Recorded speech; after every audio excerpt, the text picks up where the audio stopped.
But let's talk briefly about something that I think, in terms of going 4-0 to open the season, something that could be a hindrance to that, and that is the defensive line for Tennessee. Rodney Garner, defensive line coach for Tennessee, gave a press conference today, sort of recapping practice so far for his unit. And just listening to what he said and looking at the setup of the defensive line, I think you have really nice pieces on the edges, and everything besides that is pretty dicey. And so let's sort of break down what some of the stuff that he said. So he praised, as I mentioned on the edges, he praised Tyler Byron, said that he's gotten a lot better. He's become more, quote, coachable this season. And he said, I loved this quote. We talked about this before we came on here, Zach. He said, "No one came to Tennessee wanting to go 7-6. That is not the standard here." I love that. That sounds awesome. Nobody did come here to go 7-6. It's all about winning the SEC, winning a national championship. He said Latrell Bumpus is one of the greatest young men I've ever had the honor to coach. He's a real dude. He's a man's man. He only started going full speed a week ago before camp started, and he's gone out there and done some great things on film. So that's encouraging. You had some talks like that. And then the main thing that I think scares both of us was this quote right here. Somebody asked him about replacing Matthew Butler on the interior, who he's 5th round pick in the draft this year, and Tennessee has to replace that production. He said, "That's been a big void for us. We took Matt for granted and how valuable he was. I don't know that we've filled that role yet. So we have to keep pushing those guys to see who rises to the top." I don't like the sound of that, but you are only a week into practice, so maybe that guy is still there. You heard what he said today. You've kind of seen what's been coming out of practice so far, Zach. What are your thoughts on the defensive line? I mean, there's definitely a lot of unproven players there with talent. I do think you're going to miss Matthew Butler a ton, mostly because of his leadership. I mean, he was such a accountable person. He held people around him accountable. He was just a great leader. I mean, there's really no other way to put it. And for Rodney Garner to say that, I don't know if he's frustrated because they haven't found that leader, or maybe he's just trying to use that as motivation to have some guys step up to be that leader. I don't know. I know coaches are very measured in what they say and why they say it, especially a veteran like Rodney Gardner. So I'm sure he had a reason for putting that out there, knowing that people like us would kind of dissect it and point to it as a negative. But it is something that you have to do. You have to replace Matthew Butler, and you don't have a lot of proven guys there on the defensive line outside of your edge rushers. I mean, maybe Tyree West can step up and be that guy as a freshman and kind of surprise everybody. We're not really surprise everybody, just kind of contribute earlier than expected. But you can't really count on a freshman to do that. So that's not wise to count on him. If it happens, it's great. It's a concern, and that's an area. Obviously, the trenches, you have to be good there, and that's part of Tennessee still building depth. And it's going to be tough for them to get some of these defensive linemen until recruits kind of get a better feel for this defense and what this defense is about. I thought Tim Banks did a great job last year, but we still didn't really necessarily get Tennessee's defensive identity. It didn't really just shine through like the offense did. And maybe once that happens, we'll see them starting to get more of these defensive linemen where they can compete with the Georgias and Alabamas and some of those teams that are a little beefier up front and have more experience. But that's tough when you look at Georgia's depth chart and they got a 4-star guy on third string. It's kind of frustrating. Like, what do you do? Like, how do you go against that? I mean, it puts pressure on your offensive line because they got to go against those guys, and it puts pressure on your defensive line because you expect them to play at that same level. Yeah, even at the positions of strength on that defensive line, like the edge, after you get past Barron and Young, you kind of go, well, where do we go? You do have Roman Harrison. And Dominic Bailey, somebody that Gardner pointed out is having a great offseason. James Pierce was, according to some services, a 5-star coming in, and there's been some talk that he's going to try to get in there, get some playing time. Joshua Josephs, I think he was a 4-star. It's just unproven. It's a lot of unproven. Exactly. That's true across this entire line. Because I mean, you're on the interior, your top returning guy production wise is Amari Thomas, and he just wasn't that huge of a factor last year. He had moments where you went like, oh hey, that looks good, but even your top returning guy at that spot is pretty unproven, and that's a little daunting. I mean, and Elijah Simmons, who's been here for a long time, I mean, what did he play in, like 3-4 games last year? Just hasn't panned out. I don't even, was he injured? I don't know, but like Karak Garland, somebody like that, where you saw little flashes, but what do you actually expect out of that unit? I'm not sure, and I don't think that Garner knows either.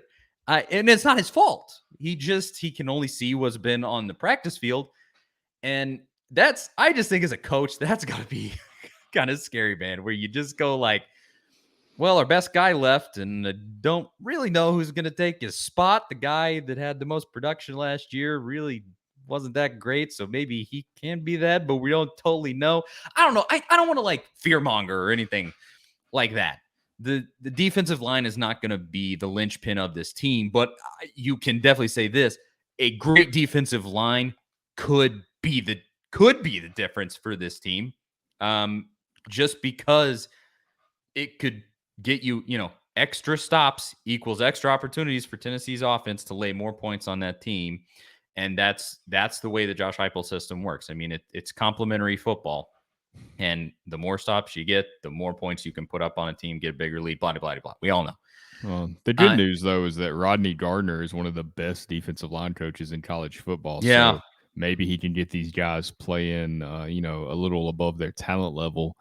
And I kind of view him as like the Sam Pittman of defensive line coaches. So that's, maybe that helps level the field a little bit, but the lack of depth is still concerning because when it comes to injuries happening, you can't prevent those, and you can't coach around injuries, but so much. You can only play the players that you have.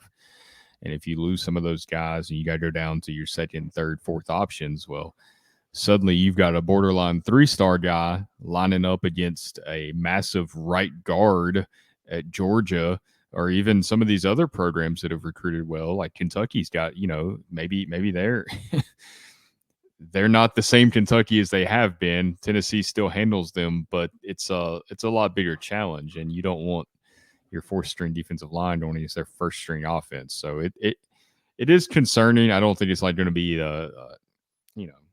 it's not the end of the season for Tennessee. We're not trying to say anything like that, but I mean, look, there's positives and there's things that are concerns. It's a young program, and this is one of the bigger concerns.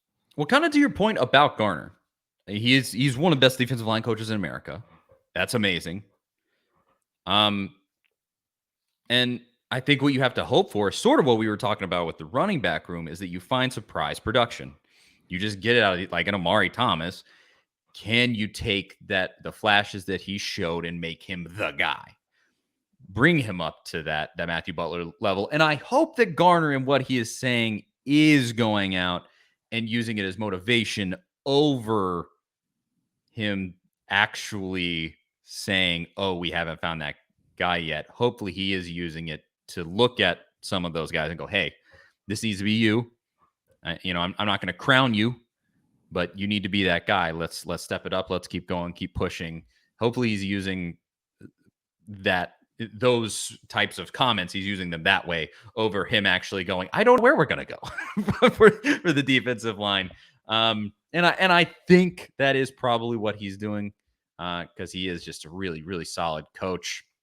But it is just a unit where if they have a great year, it will be a surprise. I think you put it that way, except at the edges. I think you should expect. I think we said this a couple weeks ago. If you doubled the production, which would be a lot to ask, but I think would be possible. If you doubled the production of Byron and Young on the edges, that's a serious pass rush. You would be in the top half of the SEC for sure with that type of production out of those guys. And I think it's possible. Is it likely? I'm not sure. How much of a step forward are they going to take? So far, the signs have been good in practice. As I said, Garner even mentioned Barron has become better and more coachable. He pointed that out in the press conference today. So yeah, maybe you get step forwards out of those guys and just force more sacks and more hurries and get quarterbacks kind of feeling footsteps, and that can change the entire dynamic of the whole thing. And maybe there is a surprise guy in there that we're discounting, or one of the freshmen really steps up or something like that. It would be huge, but that is just a fact of life for this defensive line. Outside of those pieces that we have seen give nice production so far, and there's only a couple, it is a crapshoot, and it could be great, or I feel like that could be one of the biggest weaknesses on the team. It's going to be pretty tenuous, and we'll see. Hope, but I have faith in Garner. At least you have one of the best coaches at that position in America heading those guys up, and you can at least say that. And he kind of, between him and Banks last year, they did kind of pull a rabbit out of the hat. They were perilously thin and still made it work. And you beat Kentucky. You had some good games out of those guys. So we'll just have to see. Hopefully Garner can once again kind of have a magic season. That'd be nice. His comments about Tyler Barron today, talking about him being more coachable and just the work he's put in, it kind of made me wonder, and I could be totally wrong on this, but Tyler Barron briefly hit the transfer portal this offseason, quickly came back. Pretty evident that there's like an NIL deal there that swayed him to come back. We've seen him doing some NIL stuff, so we do know those deals exist.